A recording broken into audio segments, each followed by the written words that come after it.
from the fruit on the tree of knowledge. If I bit the tree and got your knowledge, I would actually cry. So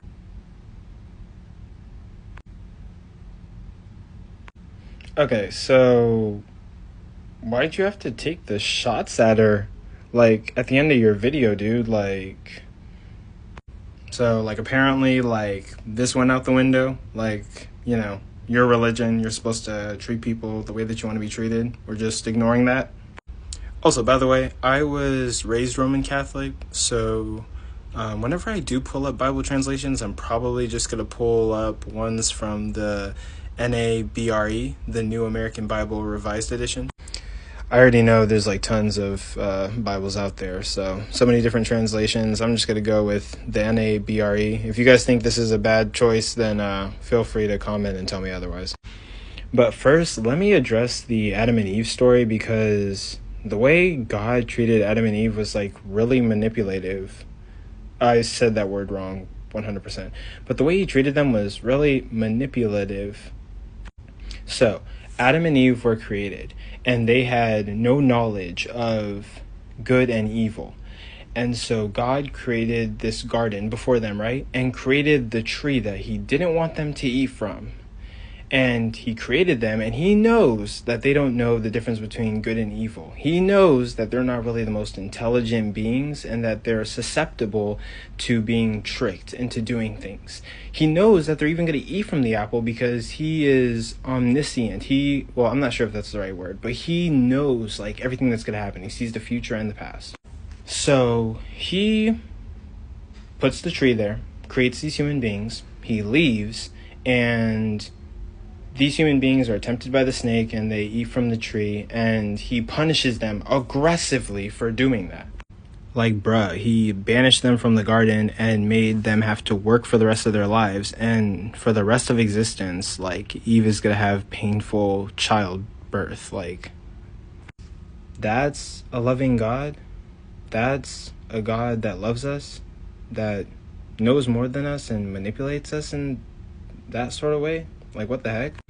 Imagine if I had a son, right? Or a kid, right? And this kid doesn't really know better, you know, fresh into the world, doesn't really know how the world works, right? And I have a cookie, and I put it in the kitchen, and I know that he doesn't really know, like, good from bad. He's not really the most intellectual. He's still a kid. And I tell him not to eat the cookie. I leave the house and leave him in the house by himself, and he gets tempted and eats the cookie. Instead of showing like compassion, understanding, showing like some kind of, you know, wisdom that you know like how naive this person is, you lash out and get angry that they made this decision and punish them intensely. It's the equivalent of me like kicking my son out of my house. He ate this cookie that I told him not to eat, so I'm kicking him out of my house. And now, as a little kid, he has to fend for himself and figure it out on his own. That's like incredibly manipulative. That's crazy. Like, I don't know. Make it make sense. Now, I totally understand. Like, you know, this dude did make some good points. Like, God gave us life. He has the right to take it away. But you're saying that God has good character, God is good in nature. What's your basis for that? You say that he's morally correct? Not only did he flood the world to get rid of sin, he's sent plagues. Well, first off, he was going to come and die for us anyway. So why did he kill people because of sin? He knew he was going to save us anyway.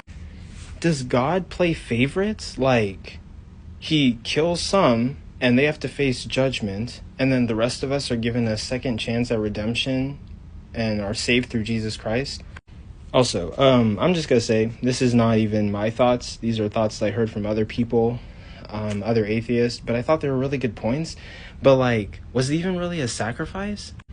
God sacrificed himself to himself, and it's not like he had to do it. He makes the rules. He's God. Like, why did he have to die?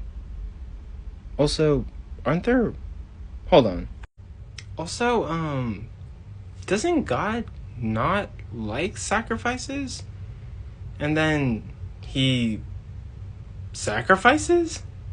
Also, I'm probably getting like scatter plot with my points here, but back to like God is a good God. Are you talking about the God that makes bets with Satan and uses us as pawns for his own personal games like he did for Job? Like, that's the God that loves us and is a good God and morally superior? You're talking about the God that's described as a jealous God, even though one of the several sins he tells human beings not to partake in is envy, and he's jealous and envy. And I mean, we could keep going. I mean, God does a bunch of crazy stuff in the Bible. Like, it just gets out of hand.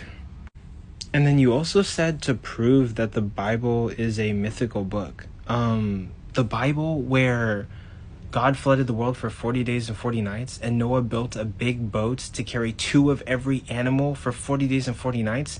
Also, with the food that they have to eat, also those animals are going to poop. Also, those animals might get hungry and eat each other. And also, how do you get 2 of every animal on that boat? You're talking about the Bible where men threw their canes down and those canes turned into snakes? That's the Bible that's not mythical? Or the same Bible where someone split the Red Sea and like flooded a bunch of Egyptians? Like, that's not mythical. Or the fact that your God became Jesus, died and resurrected, and we have no way to verify that he actually resurrected. I always hear this number, like it's like the 500 number, 500 people saw him after he resurrected, but no one can ever really verify that. That's just a number that Christians tend to grab out of the air. And you said that like all historians like agree on the events that happened in the Bible. That is fallacious. Like, we know that not all historians agree with what happened in the Bible. A lot of it's very hard to prove or provide evidence for. That's why we're still having these conversations today. That's why we can't come to a consensus. If it was so obvious that Christianity was real, which it's not, which is also something that, makes me very curious, like, why is the world so torn on Christianity? It's not obvious that these things actually happened, and historians can verify these things, because even in Christianity you guys can't agree on like what to believe in and what not to believe in. There's so many different denominations that have completely different ways of doing things that deny and agree on the events that happened in the Bible. Some people don't even believe that Jesus was God, and some people don't even believe in the Trinity. The Catholic Church does it one way, then you have the Eastern Orthodox churches, and then you have the Protestants, which they have all their different forms of Protestantism and all that stuff. I'm not the best debater. I'm not representing atheists. I have a lot to learn when it comes to atheism, and I have a lot to learn when it comes to Christianity. But this guy was kind of just like rude, and a lot of his points are kind of easily arguable against, if that makes sense. I really need to work on my English. But I don't know. That's all I have to say. That was very mean how you ended that clip with that girl. Like, dang. Also, yeah, if someone had to make the choice between God and Satan, and look, I'm not a fan of Satan. I'm not messing with ghosts, spirits, Satan, and I don't believe in God. But let's see, a God who's a jealous God, who wants you to worship him all the time, who doesn't really care about your life because he'll make wages with Satan and put you through all sorts of torture. A God that's never really been here in my life for a single day, versus being with Satan, who advocated for you to go eat from the tree of knowledge so you can know more, so you can reason better, so you can have knowledge. And also, didn't God lie about the tree of knowledge and tell Adam and Eve that they were going to die if they ate from the fruit? He lied as well. I don't know. You make the choice. God or Satan.